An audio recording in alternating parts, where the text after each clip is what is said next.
స్వాగతం. వార్తల ముందుగా ముఖ్యాంశాలు.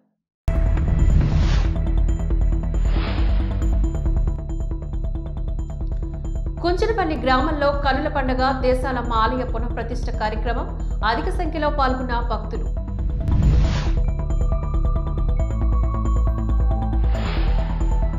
ఏసీపీ వలలో చిక్కిన కొండాపురం ఎస్ఐ రెడ్ హ్యాండెడ్ గా పట్టుకున్న అధికారులు.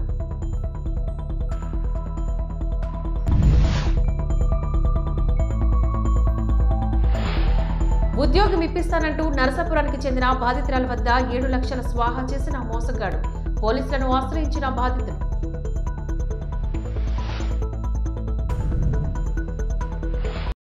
పశ్చిమ గోదావరి జిల్లా తాడేపల్లిగూడెం మండలం కుంచునపల్లి గ్రామంలోని కనుల పండుగ దేశాలమ్మ ఆలయ పునఃప్రతిష్ఠ కార్యక్రమం నిర్వహించారు.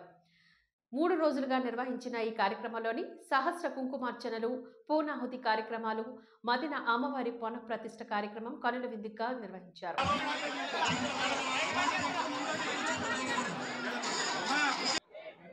కుంచనపల్లి గ్రామం నందు శ్రీ శ్రీ శ్రీ శ్రీ దేశాలమ్మ అమ్మవారి నూతన ఆలయ మరియు విగ్రహ గోపుర ప్రతిష్ట శిఖర ప్రతిష్ట కార్యక్రమానికి విచ్చేసినటువంటి భక్తులకు,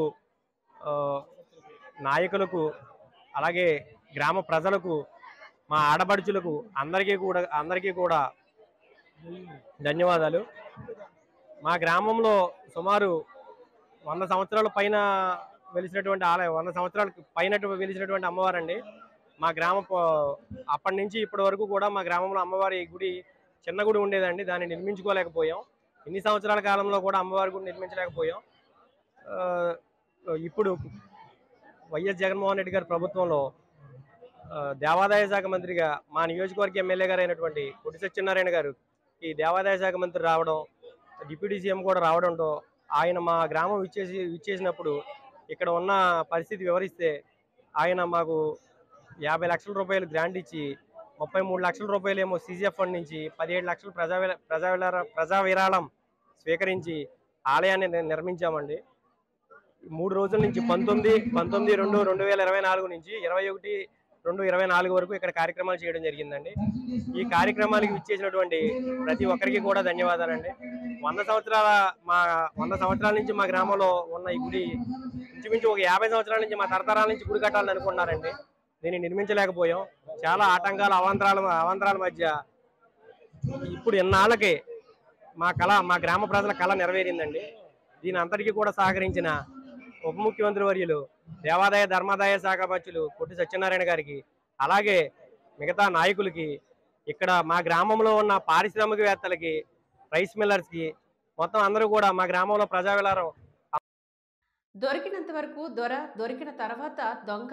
ఏసీపీ వల్లోని చిక్కిన కొండాపురం ఎస్ఐ 25,000 రూపాయలు లంచం తీసుకుంటూ ఏసీపీకి పట్టుబడ్డ కొండాపురం ఎస్ఐ కాజు వలి ఓ ఫ్యాక్సో కేసుకు సంబంధించిన కేసులోని కుకపల్లి హజరత్ అనే వ్యక్తి దగ్గర 25,000 రూపాయలు లంచం తీసుకుంటూ ఉండగా రెడ్ హ్యాండెడ్ గా పట్టుకున్నారు ఏసీపీ అధికారులు.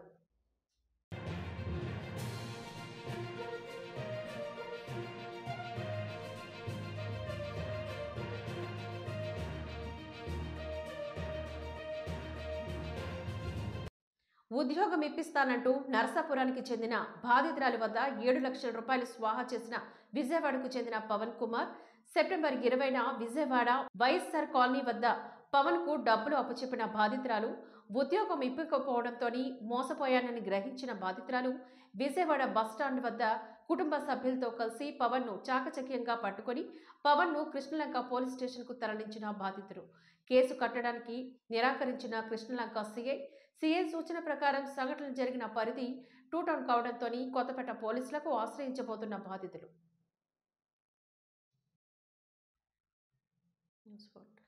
పశ్చిమ గోదావరి జిల్లా తాడేపల్లిగూడెం మండలం మిలిటరీ మాధవ గ్రామంలోని హీరో ఓరియంటెడ్ సందడి చేశారు. ఆపరేషన్ ఓరియంటెడ్ సినిమా ప్రమోషన్లో భాగంగా మిలిటరీ మాధవరం వచ్చాడు.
మినిస్టర్ ధర్మాన వాలంటీర్ల ఎలక్షన్ యాక్షన్ ప్లాన్ ప్రకటించారు. వైసీపీకి పోలింగ్ ఏజెంట్లుగా కూర్చోవాలి అని 85 సంవత్సరాలు దాటిన వృద్ధులు, దివ్యాంగులతోని పోస్టల్ బ్యాలెట్కు అప్లై చేయించి వారితోన వైసీపీ ఓటు చేయించాలి అని సూచనలు చేశారు.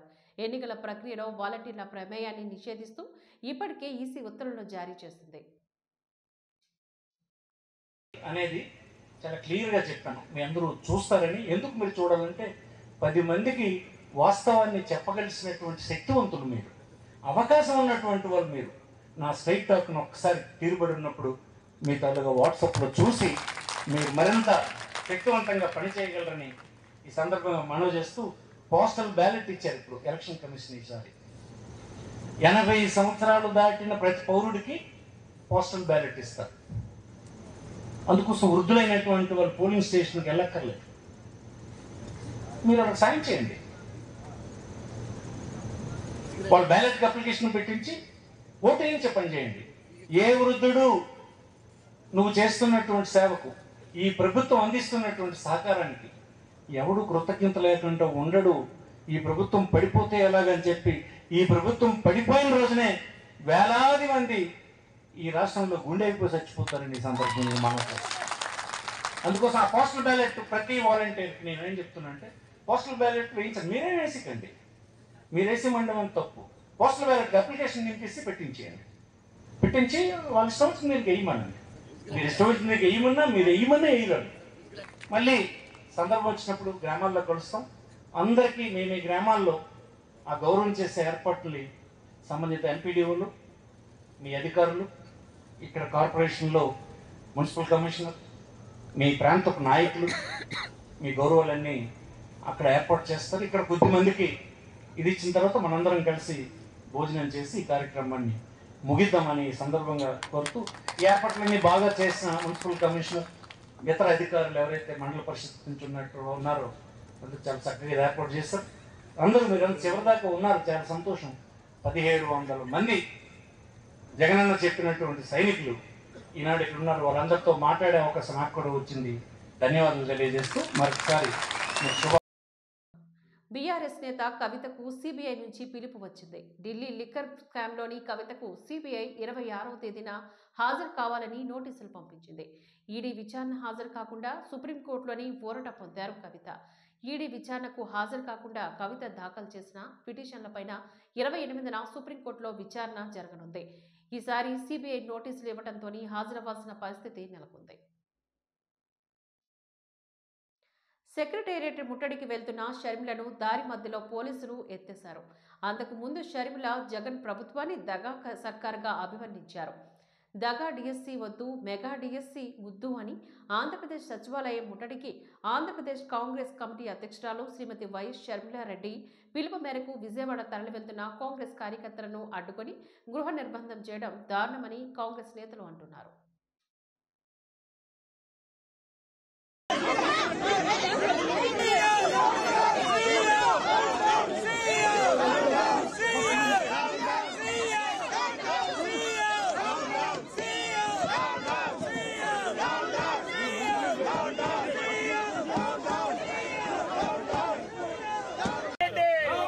మేడం ఫోన్ చేశారా లేదా? ఈ నిరంకుశ సత్తాన్ని ఎలా తీసుకుంటారు? జగన్మోహన్ రెడ్డి, జగన్మోహన్ రెడ్డి,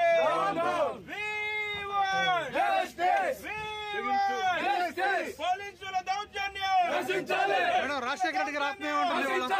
రాజశేఖర రెడ్డి గారి ఆత్మ ఎలా తీసుకుంటారు చెప్పండి. నిజంగా ఇది బాధ. చెప్పండి మేడం, మీరు ఎలా ఫీల్ అవుతున్నారు? అమ్మ ఎలా ఫీల్ అవుతుంది, నాన్న ఎలా ఫీల్ అవుతాడు ఈ సంఘటన చూసి? ఆయన ఆత్మ శోభిస్తూనే ఉంటుంది, అమ్మ కూడా బాధపడతారు. ఈరోజు రాజశేఖర రెడ్డి బిడ్డ పోరాటం చేస్తుందంటే ఎందుకోసం చేస్తుంది? ఆంధ్ర రాష్ట్రంలో బిడ్డలకు ఉద్యోగాలు రావట్లేదని పోరాటం చేస్తే, కనీసం సెక్రటేరియట్లో రిప్రజెంటేషన్ ఇవ్వడానికి కూడా ఈరోజు హక్కు లేదు, మాట్లాడడానికి స్వేచ్ఛ లేదు, జర్నలిస్ట్ రాయాలన్నా కొట్లాడాలన్నా స్వేచ్ఛ లేదు. ఈరోజు కనీసం సెక్రటేరియట్లో రిప్రజెంటేషన్ తీసుకోవడానికి ముఖ్యమంత్రి లేడు, హోంమంత్రులు లేరు, డిప్యూటీ చీఫ్ మినిస్టర్లు లేరు, మంత్రులు లేరు, కనీసం సీఎస్ కూడా లేరంట. ఇక వీళ్ళకి ఏం చేతనైంది? పరిపాలన చేతనైందా? వీళ్ళకి స్పెషల్ స్టేటస్ తేవడం చేతనైందా? పోలవరం ప్రాజెక్టు పూర్తి చేయడం చేతనైందా? విశాఖ స్టీల్ ప్రైవేటైజ్ అయిపోతుంటే దాన్ని ఆపడం చేతనైతుందా? క్యాపిటల్ సిటీ కట్టడం చేతనైతుందా? కనీసం మెట్రో అన్నా చేయడం చేతనైందా? రైతులు ఆత్మహత్యలు చేసుకుంటున్నారు, అప్పుల పాలైపోతున్నారు, కనీసం పంట బీమా ఇవ్వడం కూడా చేత కాలేదు. బిడ్డలు ఆత్మహత్యలు చేసుకుంటున్నారు, ఉద్యోగాలు లేవు, నోటిఫికేషన్లు ఇవ్వడం కూడా చేత కాలేదు. రాజశేఖర రెడ్డి గారు వదిలి వెళ్లేసిన ప్రాజెక్టులు పూర్తి చేయడం కూడా చేత కాలేదు. మరి ఇదేనా రాజశేఖర రెడ్డి గారి వారసత్వం అంటే? ఆలోచన చేయాలి. ప్రజల కోసం కొట్లాడుతున్నాం మేము ఈరోజు కనీసం కనికరం లేకుండా, మహిళలను చూడకుండా రాత్రి నన్ను పార్టీ ఆఫీస్లోనే ఉండేటట్టు చేశారు. పాపమే. ఆంధ్ర రాష్ట్ర ప్రజలకు, ఆంధ్ర రాష్ట్ర యువతకు చేస్తున్నది వీళ్ళు పాపమే. ముఖ్యంగా ప్రతిపక్షాలు, జర్నలిస్టులు ఇంతగా కొట్లాడుతున్నా కూడా కొట్లాడ కనీసం వీళ్ళ చిత్తశుద్ధిని కూడా ఈరోజు గౌరవించకుండా ఈరోజు ఇట్లా గాయపరిచి మేడం మీ ఆర్కే గారు మళ్ళీ జాయిన్ అయ్యారు మంగళగిరిలో. ఈ రోజు let's keep it about students. ఈ రోజు యువత గురించి మాట్లాడదాం. రేపు రండి, రేపు అడగండి, రేపు చెప్తాం. కానీ ఈ రోజు 2,30,000 ఉద్యోగాలు ఇస్తామని చెప్పి ఇయ్యలేదు. జాబ్ క్యాలెండర్ ఇస్తామని చెప్పి ఇయ్యలేదు. 23,000 మెగా డిఎస్సీ అని చెప్పి ఈరోజు దగా డిఎస్సీ 6,000 ఇచ్చారు. అది కూడా 26 రోజులు టైం ఉండగా ఇచ్చారు. పిల్లలు ఎలా ప్రిపేర్ అవ్వాలి? అసలు ఈ ప్రభుత్వానికి మనసే లేదు. ఉండను బండను పోలీసులు ఇంకెవరు చేస్తారమ్మా? పశ్చిమ గోదావరి జిల్లా తాడేపల్లిగూడెం మండలం మిలిటరీ మాధవరం గ్రామంలోని హీరో వరుణ్ తేజ్ సందడి చేశారు. ఆపరేషన్ వాలంటీర్ సినిమా ప్రమోషన్లో భాగంగా మిలిటరీ మాధవరం వచ్చాడు వరుణ్ తేజ్. యుద్ధంలోని వీర గ్రామంలోని ఉన్న ప్రజల్లోని చిట్ చాట్ చేశారు.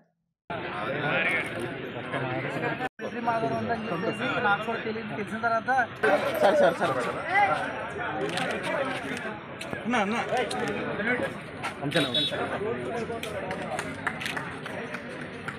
బాబు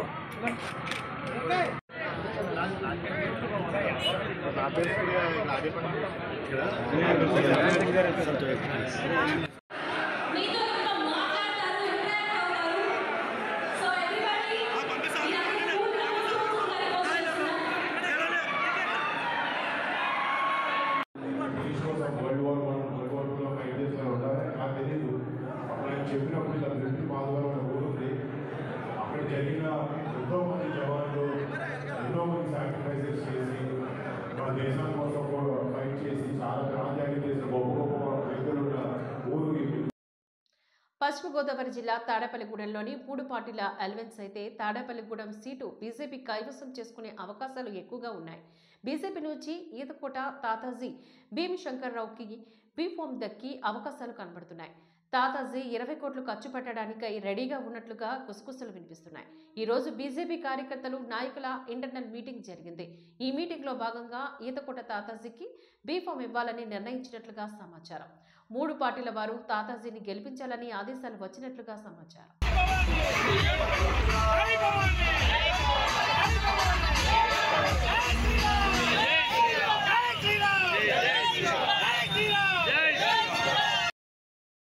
అధికారులకు, వైఎస్ఆర్ కార్యకర్తలకు శాపంగా మారింది అంటూ విశాఖపట్నం పశ్చిమ నియోజకవర్గ ఎమ్మెల్యే గణబాబు మండిపడ్డారు. శారదా పీఠానికి విచ్చేసిన ముఖ్యమంత్రి జగన్మోహన్ రెడ్డికి స్వాగతం పలకడంలోని టీడీపీ ఫ్లెక్సీలను ధ్వంసం చేయడంపైన గణబాబు ఆవేదన వ్యక్తం చేశారు. ముఖ్యమంత్రి రాక కోసం డ్వాక్రా మహిళా సంఘాలను మండుటండలో నిరీక్షించడానికి ఆయన తప్పుపట్టారు. ముఖ్యమంత్రి స్థాయిలో ఉండి ప్రజలకు సేవలు చేయడం మానేసి చివరకు వారితోనే సేవలు చేయించుకోవడం జగన్ ప్రభుత్వం దిగజారితనాన్ని గణబాబు ఎద్దేవా చేశారు. వచ్చే ఎన్నికల్లో విశాఖపట్నం ప్రజలు జగన్మోహన్ రెడ్డికి ఓటుతో బుద్ధి చెప్తారని గణబాబు మీడియా సమావేశంలోనే ఈ సందర్భంగా ఆయన వెల్లడించారు.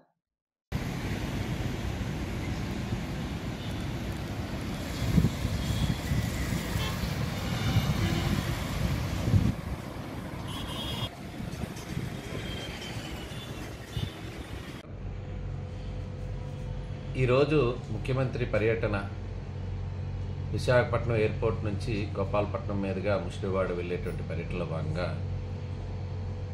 చాలా అత్యంత అరాచకంగా ఏవైతే దారి పొడిగిన గతంలో మొన్న జరిగినటువంటి శంఖారావంకు సంబంధించినటువంటి లోకేష్ గారి స్వాగత బ్యానర్లు కావచ్చు, తెలుగుదేశం పార్టీకి సంబంధించినటువంటి ఫ్లెక్సీలు కావచ్చు, వాటన్నిటికీ కూడా ఆ ముందస్తు ఏ మాత్రం కూడా తెలియజేయకుండా ప్రైవేటు ఇళ్లపైన ఉన్నటువంటి ఫ్లెక్సీలు కూడా చించేసి వీటితో పాటు గత మా పార్లమెంటు అభ్యర్థి భరత్ గారు శంఖారావు పేరిట హోర్డింగ్స్ని, యాడ్ బోర్డ్స్ ఏవైతే ఉన్నాయో వాటిని హైర్ చేసుకొని పెట్టినటువంటి హోర్డింగ్స్ని కూడా వారి దారిలో ముఖ్యమంత్రి గారికి కనబడకుండా చేసే ప్రయత్నంలో చాలా స్వామిభక్తి చాటుకున్నారు అధికారులు.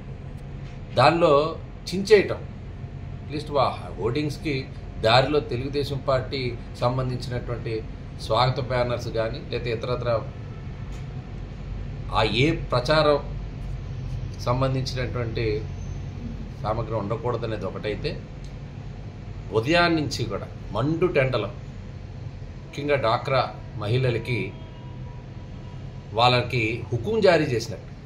ఎందుకంటే గత పర్యటనలో విశాఖపట్నం ఇటీవల వచ్చినటువంటి పర్యటన ఆ సభ ఏదైతే ఫెయిల్ అయిందనేటువంటి కారణంగా అధికారులకి షోకాజులు ఇచ్చి ఈరోజు అదే అధికారులు వారి గతంలో ఉండేటువంటి ఏదైతే ముఖ్యమంత్రి ఆగ్రహానికి గురయ్యారో వారు మరలా వీరి అనుగ్రహానికి పొందడానికి చేసిన ప్రయత్నం చూస్తే డాక్రా మహిళలందరికీ కూడా ఎండలో 34 డిగ్రీల వేడిలో ఉదయం 9 గంటల నుంచి వాళ్ళ ఎండలో నిలబెట్టి వాళ్ళకు కూడా అటు ఆర్పీలను కానీ సిఓలను కానీ పైన అధికారులు వాళ్ళకి హుకుం జారీ చేసి ఉద్యోగాలు పోతాయనేటువంటి కొంత వాయిస్ మెసేజ్లు కూడా గ్రూపుల్లో వైరల్ అవుతున్నాయి. వాళ్ళందరికీ కూడా బలవంతంగా తీసుకుని వచ్చి ఈరోజు స్వాగతం పలికాము అనిపించుకునే విధంగా ఈరోజు అటు పశ్చిమ నియోజకవర్గమే కాదు మా గోపాలపట్నంలో ఇటు నార్త్ నియోజకవర్గం నుంచి మిగిలిన నగరం నుంచి అందరినీ కూడా మహిళలు తీసుకుని వచ్చి వారు ఒక బ్యారికేడ్లు పెట్టి స్వాగతం పలికించుకునేటువంటి ప్రయత్నం ఈరోజు చేస్తున్నారని చూస్తే చాలా హాస్యంగా ఉంది. ఇట్లాంటి స్వాగత ఏర్పాట్లు స్వచ్ఛందంగా ప్రజలు వచ్చి ఒక ముఖ్యమంత్రికి వస్తే స్వాగతం పలికే పరిస్థితులు గతంలో ఉంటే ఈరోజు బలవంతంగా వారిని తీసుకుని వచ్చి ఈరోజు ఎండలో నిలబెట్టి దారి పొడిగిన ఏదో స్వాగతం పలికినట్టుగా పెట్టి ఈరోజు చేసినట్టు. అంటే కనీసం గొడుగులు కానీ వారికి ఇతరత్ర ఏ రకమైనటువంటి సౌకర్యాలు లేకుండానే కేవలం ఈ ప్రచార ఆర్భాటం కింద కానీ గతంలో వచ్చినటువంటి అనుభవం కింద ఇప్పటికే అనేక విమర్శలు ఎదుర్కొంటున్నారు. పరదాల చాటున వ్యాపార సంస్థలు మూసివేసి ముఖ్యమంత్రి పర్యటనలు ఉంటాయనేటువంటి ఆ వార్తల నేపథ్యంలో ఈరోజు వాటికి సంబంధించి వాటి నుంచి బయటపడటానికి ఈ జన సమీకరణ చేసి ముఖ్యంగా ఆడవాళ్ళందరినీ కూడా ఇబ్బంది పెట్టి ఈ పర్యటనని మమాచే అని అనిపించారు. ఏది ఏమైనా ఈ అత్యుత్సాహం ఏదైతే ఈ ఫ్లెక్సీలు తీయటం అనేటువంటిది కానీ అవి చించేయటం అనేటువంటిది కానీ ఈ విశాఖపట్నం శాంతి కాముకులు ప్రశాంత వాతావరణాన్ని చెడగొట్టే విధంగా మరి కొంతమంది అధికారులు వారి అత్యుత్సాహాన్ని ప్రదర్శించడం అనేటువంటి సూచన.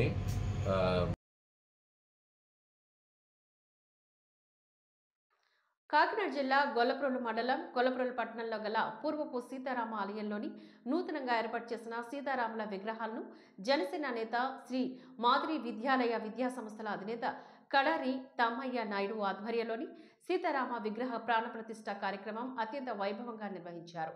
భీష్మ ఏకాదశిని పురస్కరించుకొని గత 3 రోజులుగా పూజలు నిర్వహించిన ఆ దంపతులు బుధవారం నాడు కనుల పండుగ సీతారాముల కళ్యాణ మహోత్సవాలు అత్యంత వైభవంగా నిర్వహించారు. ఈ సందర్భంగా వేలాది మంది భక్తులకు గాను అన్న వితరణ కార్యక్రమాన్ని గావించారు.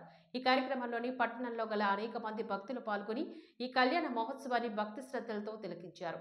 కార్యక్రమంలోని తమ్మయ్య నాయుడు దంపతులు పీటలపైన కూర్చొని పూజలు నిర్వహించి స్వామివార్లకు పట్టు వస్త్రాలు సమర్పించి తమ భక్తిని చాటుకున్నారు. మేన్యుడు వెలసిన ఎంఆర్ ఆఫీస్ పక్కనే శ్రీ సీతారామ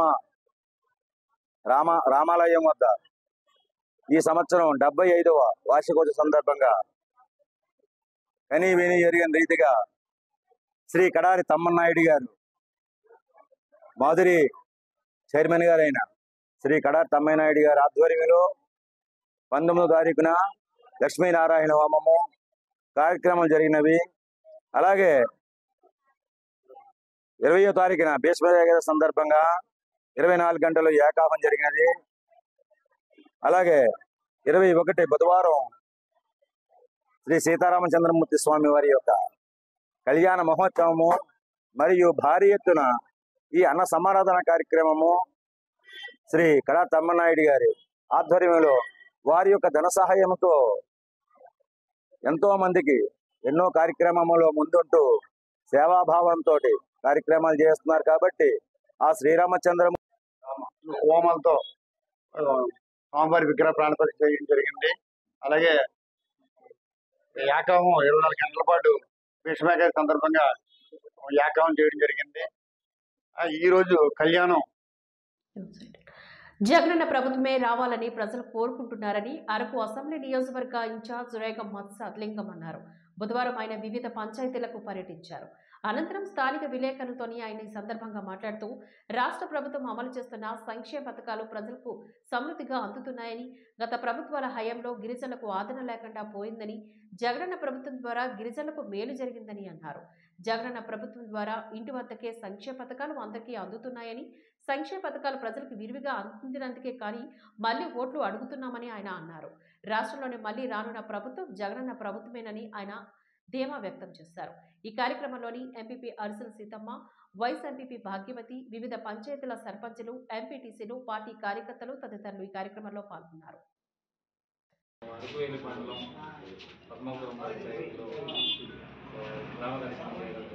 గ్రామదర్శి ప్రతి ఇంట్లో మేము మా కార్యకర్తలు ఏ గ్రామంలో గల ఏ ఇంటికి వెళ్ళినా సరే ప్రతి ఒక్కరు జగనన్న యొక్క సంక్షేమ పథకాలని చూసి మళ్ళీ వైఎస్ఆర్ జగనన్న సీఎం కావాలనేటటువంటి నినాదంతో ప్రతి ఒక్కరితో ఉన్నారండి. అలాగే ఇప్పుడు మరి ముచ్చంపుట్టు మండలం ఏనుగురాయి పంచాయతీలో తడువూరు అనేటటువంటి గ్రామం సందర్శించడం జరిగింది.